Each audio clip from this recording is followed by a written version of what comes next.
How could you possibly buy anything without any cash?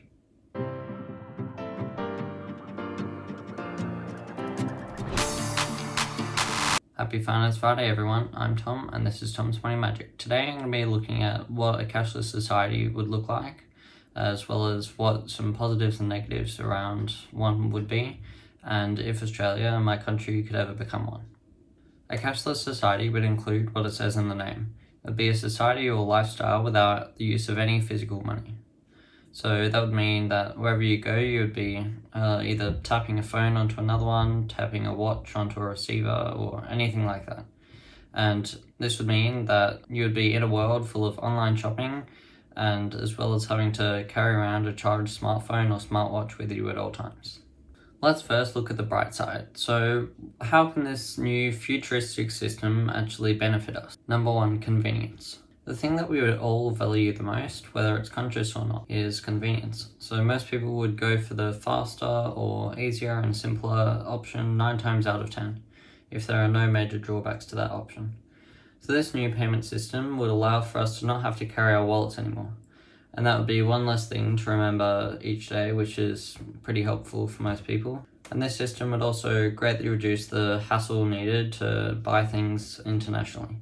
So instead of having to go to an ATM or bank teller to be able to convert your cash into a different currency, you can just tap your card like normal and it will all automatically get converted for you.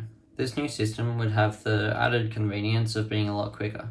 So tapping a smart device on a receiver is a lot easier and faster than trying to find the right amount of notes in your wallet and then also waiting to get the change back. Number 2, physical cash requires a lot of time and costs quite a bit to print, distribute, transport, handle, and store, as well as it releases harmful gases into the atmosphere while being made and while being transported.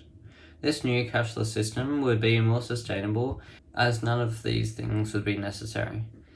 So we don't need to take up time and materials to print it, and we don't need to take up space to store it. We also have the added benefit of not being able to lose the money and then have it ending up littering our environment. Number 3, the final positive about not having physical cash is that crimes around money can't be committed as easily.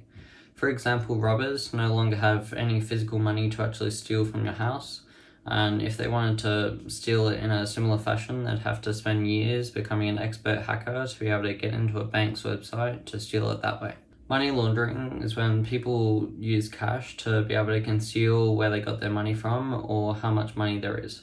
Through the use of electronic payments and banking systems, we would then have an electronic trail left behind us so that criminal activities can easily be tracked back to them. Now to the dark side. How could this new society end up being a bad thing for us? Number 1, the main drawback of this new society is the accessibility of it all. To be able to take part in this cashless society, you would be required to have at least a working charged smartphone to be able to access it. And this would be hard for the people who are in more developing countries and where they may not be able to access this new technology. The software that we have at the moment would also be difficult to be accessible for some people, as many people don't know how to use technology that well. An example of this would be the elderly. They may have some problems joining this new society. Number 2, a big problem that would mainly affect the younger generations would be overspending. We can see examples of this now, how you can spend hundreds of dollars in one trip to the shopping centre. The real issue behind this is that people can't visualize this way of spending, because you used to be able to see the actual notes leaving your hands.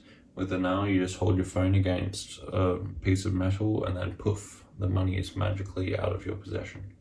This would end up working against some people's efforts to try and stop their overspending habits.